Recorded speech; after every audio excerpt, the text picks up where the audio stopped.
Sesuai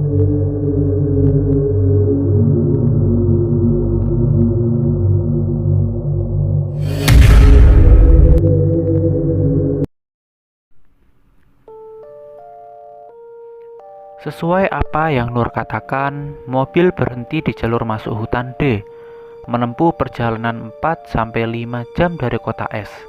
Tanpa terasa hari sudah mulai petang. Ditambah area dekat dengan hutan, membuat pandangan mata terbatas. Belum sampai di sana, gerimis mulai turun, lengkap sudah. Setelah menunggu hampir setengah jam, terlihat dari jauh, cahaya mendekat. Nur dan Ayu langsung mengatakan bahwa mereka yang akan mengantar. Rupanya, yang mengantar adalah 6 lelaki parubaya dengan motor butut. "Cuk, sepedaan tah," kata Wahyu spontan saat itu. Ada yang aneh. Entah disengaja atau tidak, ucapan yang dianggap biasa di kota S ditanggapi lain oleh lelaki itu.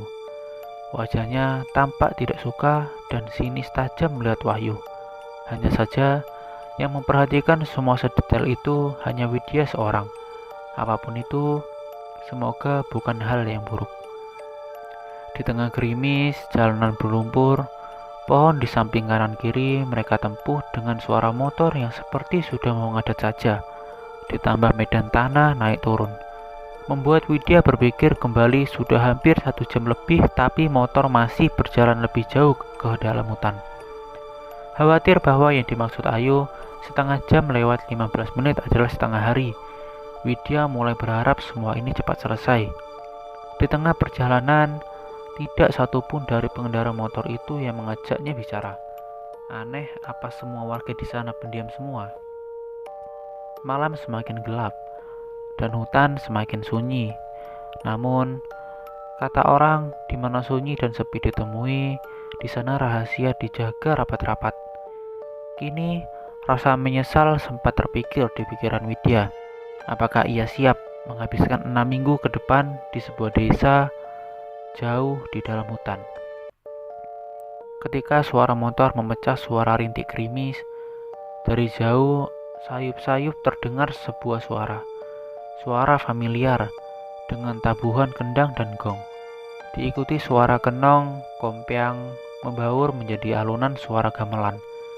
Apa ada yang sedang mengadakan hajatan di dekat sini? Dan ketika sayup-sayup suara itu perlahan menghilang, terlihat gapura kayu menyambut mereka. Sampailah mereka di desa W, tempat mereka akan mengabdikan diri selama 6 minggu ke depan. "Monggo," kata lelaki itu, sebelum meninggalkan Widya dengan motornya. "Prene rek," teriak Ayu. Di sampingnya berdiri seorang pria. Wajahnya tenang dengan kumis tebal, mengenakan kemeja batik khas ketimuran. Ia berdiri seolah sudah menunggu sedari tadi. "Kenalno, niki Pak Prabu, kepala desanya koncone masku. Pak Prabu niki rencang kula yang dari kota S, mau melaksanakan kegiatan KKN di kampung panjenengan." Pak Prabu memperkenalkan diri, bercerita tentang sejarah desanya. Di tengah ia bercerita, Widya pun bertanya, kenapa desanya harus sepelosok ini? Dengan tawa sumringah, Pak Prabu menjawab, "Pelosok ya nopo to mbak, jarak ke dalan gede cuma setengah jam kok." "Maksudnya mbak, bukannya jarak ke jalan besar hanya 30 menit. Tatapan bingung Widya disambut tatapan bertanya oleh semua temannya, seolah pertanyaannya kok membingungkan. "Mbak paling pegel. Wis, tak anter nang ndi sedaya bakal tinggal." Di tengah kebingungan, Ayu menegur Widya. "Maksudmu apa to, Wid? Takon koyok ngono, gari sungkan ae." Di situ Widya menyadari ada yang salah. Tempat menginap untuk laki-laki adalah rumah gubuk yang dulunya seringkali dipakai untuk posyandu, tapi sudah dirubah sedemikian rupa. Meski beralaskan tanah, tapi di dalamnya sudah ada bayang atau ranjang tidur beralaskan tikar. Sedangkan untuk perempuan, menginap di salah satu rumah warga. Di dalam kamar, Widya pun bertanya maksud ucapannya kepada Pak Prabu, karena sepanjang perjalanan Bila dirasakan oleh Widya sendiri, itu lebih dari 1 jam. Ayu membantah bahwa lama perjalanan tidak sampai selama itu. Anehnya, Nur memilih tidak ikut berdebat. Nur lebih memilih untuk diam. Ngene, awakmu krungu ora nang dalan alas mau ono suara gamelan. Ya paling ono hajatan lah, apa maneh. Berbeda dengan Ayu, Nur menatap Widya dengan ngeri, sembari berbicara lirih. Nur yang seharusnya paling cerita di antara mereka berkata, "Mbak, ra ono desa maneh nang kene. Gak mungkin nek ono hajatan. Nek jare wong biyen krungu gamelan nang nggone kene iku pertanda elek." Mendengar itu, Ayu tersulut dan langsung menuding Nur sudah ngomong yang tidak-tidak. "Nur, rasa ngomong aneh-aneh kuwi awakmu yang melok observasi nang kene ambek aku. Mosok gorong sedina wis ngomong ra masuk akal ngono." Ayu pergi meninggalkan Widya dengan Nur. Saat itu Nur mengatakan, "Mbak, aku ya krungu suara gamelan iku," katanya. "Masalahnya Mbak, aku yo ndelok ono penari nang dalan mau." "Astagfirullah," kata Widya tidak percaya. Nur menatap mata Widya. Air matanya sudah seperti memaksa keluar. Widya hanya memeluk dan mencoba menenangkannya. "Benar kata ibunya tempo hari. Banyu Semilir melayu nang etan, yang memiliki makna bahwa timur adalah tempat di mana semua dikumpulkan menjadi satu, antara yang buruk dan yang paling buruk. Dan kini Widya harus tinggal di hutan paling timur." Cerita tentang Nur dan Widya, tentang suara gamelan di sepanjang perjalanan tadi, masih awalnya saja. Ibarat sebuah kopi masih sampai di rasa yang paling manis, belum sampai di rasa yang paling pahit. Widya memang percaya terhadap hal-hal yang gaib. Itu ada di dalam ajaran agamanya. Namun baru kali ini ia merasakan langsung pengalaman itu. Meski hanya sekedar suara, berbeda dengan Nur. Temannya, ia mengaku melihat yang tidak seharusnya ia lihat. Mungkin Nur lebih sensitif. Sejak awal Nur yang paling berbeda di antara yang lain. Hanya dia seorang yang mengenakan jilbab. Dibandingkan dengan Ayu dan dirinya sendiri, Nur yang paling religius. Karena setahu Widya, Nur jebolan pondok pesantren ternama di kota J. Terlepas dari itu semua, pengalaman KKN ini tidak akan pernah dilupakan oleh semua rombongan ini. "Nur," kata Widya masih menenangkan. "Nur, bisa ndak cerita ini aja sampai nyebar yo, nggo arek-arek.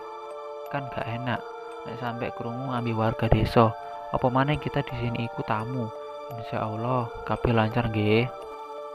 Nur mengangguk, meski enggan menjawab kalimat Widya. Dan malam itu tanpa terasa dilewati begitu saja.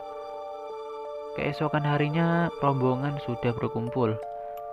Sesuai janji Pak Prabu, hari ini akan keliling desa, melihat semua proker yang sudah diajukan oleh Ayu tempo hari.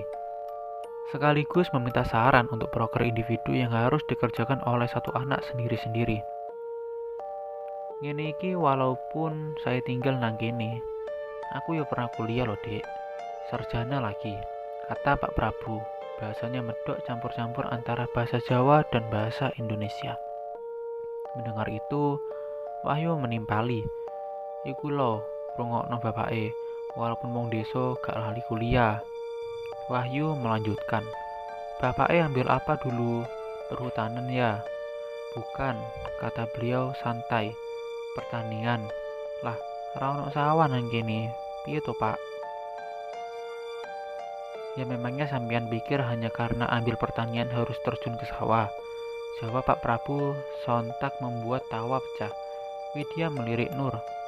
Dia sudah bisa ceria lagi, melupakan sejenak kejadian semalam. Sampailah mereka di pemberhentian pertama, sebuah pemakaman desa.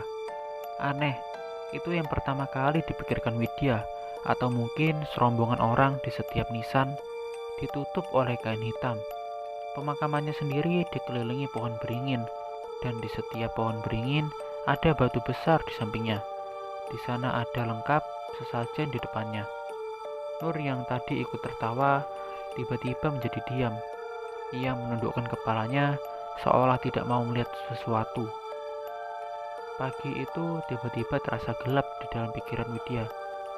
"Ngapunten Pak, niki nopo nggih Pak?" Belum selesai Widya bicara, Pak Prabu memotongnya. "Saya tahu, apa yang adik mau katakan pasti mau tanya. Kok patek nisan ditutupi pakai kain gitu toh?" Widya mengangguk. Rombongan menatap serius Pak Prabu, terkecuali Wahyu dan Anton. Terdengar mereka sayup tertawa kecil. "Ini namanya Sangkarso, kepercayaan orang sini. Jadi biar tahu kalau ini loh pemakaman," terang Pak Prabu, yang jawabannya sama sekali tidak membuat serombongan anak puas. Sampai-sampai Wahyu dan Anton walaupun pelan sengaja menyindir, namun Pak Prabu bisa mendengarnya. "Wong pekok ya iso bedakno kuburan karo lapangan, Pak." Pak Prabu yang awalnya tersenyum penuh dengan candaan tiba-tiba diam. Raut wajahnya berubah dan tak tertebak. "Semoga saja kalian tahu yang diomongkan ya."